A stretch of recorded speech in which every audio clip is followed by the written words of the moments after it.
প্রকাশ হয়েছে এসএসসি ও সমমান পরীক্ষা 2025-এর ফলাফল। এবছর ছেলেদের তুলনায় পাশের হারে এগিয়ে মেয়েরা।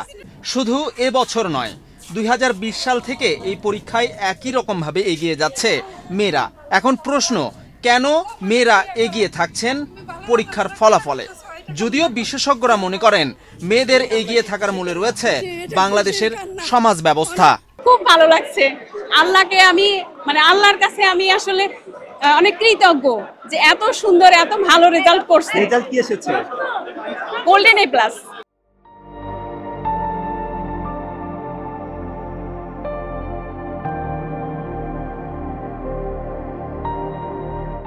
সামনের দিকে গড়ে তুলতে চাচ্ছি যে আমার সন্তান যেন আরো ইন্টারে যেন আরো ভালো রেজাল্ট করে এসএসসি থেকে।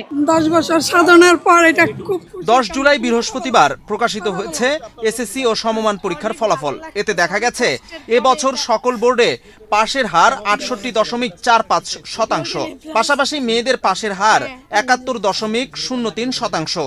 আর ছেলেদের পাশের হার 65.88%। হিসাব অনুযায়ী মেয়েদের পাশের হার ছেলেদের তুলনায় 5.15% বেশি। আমার রেজাল্ট A+ এসেছে, নাম্বারও ভালো এসেছে আলহামদুলিল্লাহ। তো আমার আশানুরূপ এসেছে।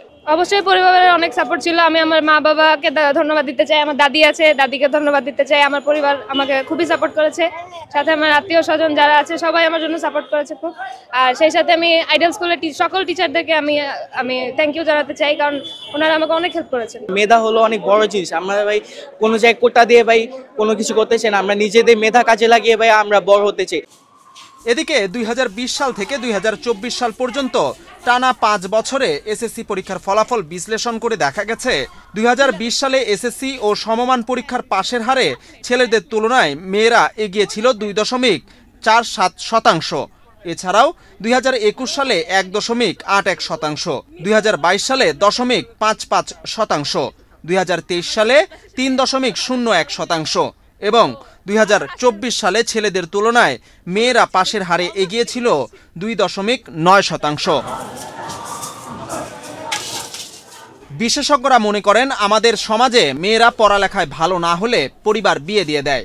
কেননা আমাদের পিতৃতান্ত্রিক সমাজ ব্যবস্থায় পরিবার সবসময়ই মনে করে ছেলেরা বাইরে কাজ করবে আর মেয়েরা ঘরের কাজ। তাছাড়া পরিবার মনে করে ঘরের বাইরে মেয়েদের নিরাপত্তা কম, আর তাই পরিবার মেয়েদের ঘরেই রাখে। এ কারণে মেয়েরা পড়ালেখায় বেশি সময় দিতে পারে। পাশাপাশি আমাদের সমাজে মেয়েরা পড়ালেখায় ভালো না হলে বিয়ে দেওয়ার প্রবণতা রয়েছে, যে কারণে মেয়েরা প্রমাণ করতে চায় তারা পড়ালেখায় ভালো। এতে করেও মেয়েরা এগিয়ে যায়।